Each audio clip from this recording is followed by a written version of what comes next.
Hey there, Leo here. Have you ever wondered what the best stop loss is to use while trading? Well, today you're going to find out. And like everything on Analyzing Alpha, it's going to be backed by data. So what are we going to talk about today? Well, first we're going to cover what a stop loss is. Obviously, newer traders need to know that. Then we're going to talk about how traders use stop losses and trailing stop losses. Then we're going to talk about the backtest. First, we backtested on the SPY or the index itself, then the sector ETFs, and then equities as a whole. And finally, we're going to come to the conclusion that you're probably waiting for: what's the best stop loss to use? If you're an experienced trader that doesn't care to learn about stop losses, you can skip to minute 4 for the backtest results. I hope you're excited. I am. Let's get rolling. So what is a stop loss? A stop loss order protects profit or limits risk on an investor's open position by exiting at a predetermined price. Now, for those of you that might criticize that definition, obviously I understand that risk can be quantified in many different ways, but I'm trying to keep things simple for this explanation. So how does the stop loss order work? Well, after a trader opens a long or a short position by placing an order with a broker, they'll often place a follow-up stop loss order that will limit the amount of money that they can lose on the investment if it moves against them. Now, this order stays open until it reaches the stop price, and at that point it executes. And because it executes as a market order, there's no guarantee that the order will execute at the stop price due to slippage. And typically, if the stops are placed at obvious points or there's unexpected news, the price can actually dramatically differ from the stop price. Now, a stop limit order, which executes as a limit instead of a market order, can help alleviate this problem with one significant risk: the order may never execute if the price isn't hit, causing substantial losses. So what are some of the benefits and drawbacks of using a stop loss? Well, stop losses provide us with many benefits and one big drawback. Automatic execution enables us as traders to limit our losses to a predefined level, obviously slippage and overnight moves aside, and this prevents loss aversion. So placing a stop loss order in advance with a broker also enables us to step away from monitoring the markets and maybe even enjoy life, even though I know how much we all secretly love trading. Now, a stop loss has one primary risk, and this is volatility causing you to hit your stop loss too frequently, and this will erode your capital due to fees and slippage. And even though we've been talking about stop losses primarily in the context of conserving our capital, there's also another way to use stop losses, and that is to protect gains. There are multiple ways to protect profits using stop losses, but for now, let's just concern ourselves with a trailing stop loss. And the reason for that is I'm trying to give newer traders an understanding of all the options available to them. So what is a trailing stop loss? Well, it's in the name. A trailing stop loss simply is just like a stop loss, only it trails the price. And this is best seen using an example.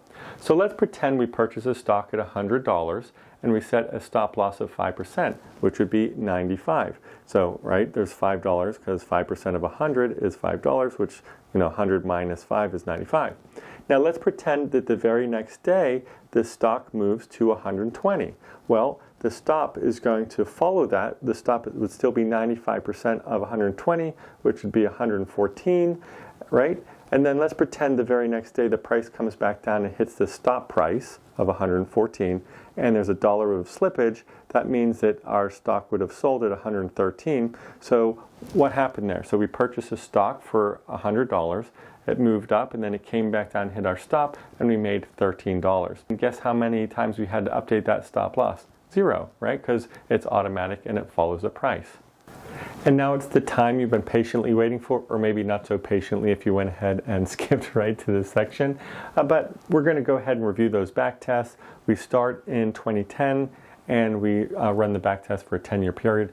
We'll first cover the S&P 500, then the sector ETFs, and then stocks. And we'll notice that, I don't want to spoil the surprise. Let's go ahead and check out the S&P 500 back test.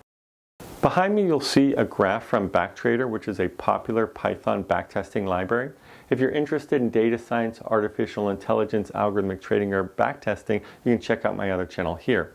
If you're not a coder and just want the results, don't worry, I've got you covered. Now, this graph is broken into 4 sections. The top section is the portfolio section, where we can see the total value of our portfolio in blue and the value of cash in red. And we can see that that value of cash vacillates between 100% invested and 100% in cash, depending upon if our stop loss is hit. And if it is hit, we then go ahead and reinvest next week. Now the second section shows our round-trip trades profitability. We see that the blue trades are profitable trades, the red trades are unprofitable trades, and depending upon how far they are from the zero line shows the magnitude of the profit or loss. The third section, which is arguably the most important, shows our performance against the benchmark. Our strategy's return is in red, and the benchmark return of just buy and hold is in blue. And then finally, the bottom section, you'll see the S&P 500 with the blue dots or the green dots showing where we entered and the red dots showing where we exited. At this point, I'm going to step out of the way so you can see the graphs in their entirety as we review them. But don't worry, my magical voice will be with you every step of the way. I think I said step a few times there. Anyways, let's check them out. Now I forgot to mention that I ran a test for 5, 10, 15, 20, 25, and 30% stop loss levels. I'm only going to show you the 5% stop levels, but at the end of this video, I'll show you the data for everything. But I think the picture will become clear. So as we've already discussed, the first graph is the S&P 500 index, where our strategy underperforms just buy and hold. So again, the stop loss performs worse than just holding. The next section, I removed the graph of the S&P 500 index, so it's a little more easier to see. And we can see that the sector stop loss underperformed the buy and hold. And we can also then go to a trailing stop, and we'll see that that even underperforms even more significantly with the S&P 500 index going up 2.45 and our buy and hold only returning 1.03. And for equities, it's much of the same story. We do see that there is some relative positive performance, but for the most part, we underperform. And with a trailing stop loss, that gets much more significant. So again, the stop loss strategies have not worked. So what about if we adjust the stop losses to an average true range? So that way we're not just setting a single 5% stop for every stock, we're actually adjusting it based on the average range of that stock.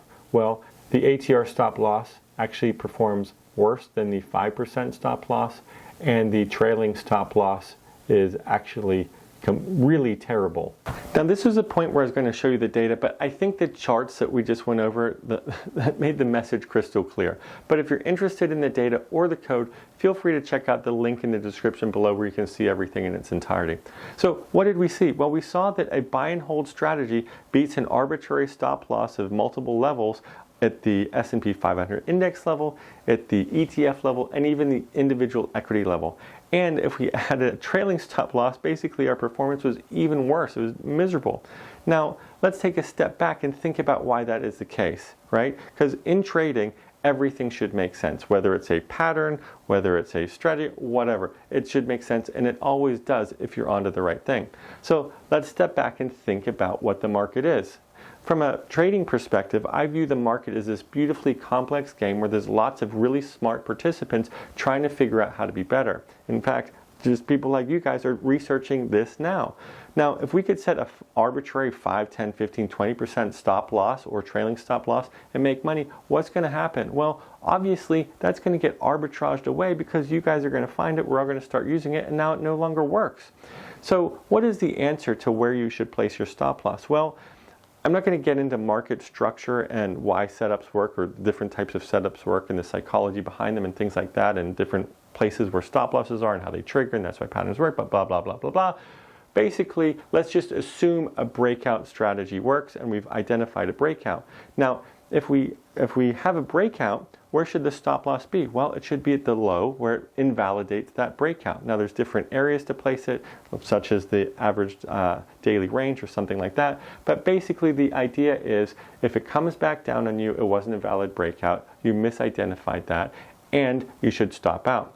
Now, this obviously is different for mean reversion trades where you're essentially catching a falling knife. This stop loss, if you even set one, is even different. And finally, it also depends on the market that you're using, right? The crypto market is a lot more volatile, and you'll see that it has a lot more flushes and essentially reclaims. If you go and look at some of the crypto bars, you'll see massive drawdowns and then they come right back up. So the stop loss strategy has to be different based on the market. So there's your answer. Now, if anyone just says, oh, well, you should just automatically cut any loss at 5%, you should probably be skeptical now knowing that that just doesn't make sense. But if someone does come to you and says, you know what, this is a market structure, this is why it works, and here's the sound rationale behind it, then maybe you should listen. So if you like this video, please hit the thumbs up and maybe even subscribe.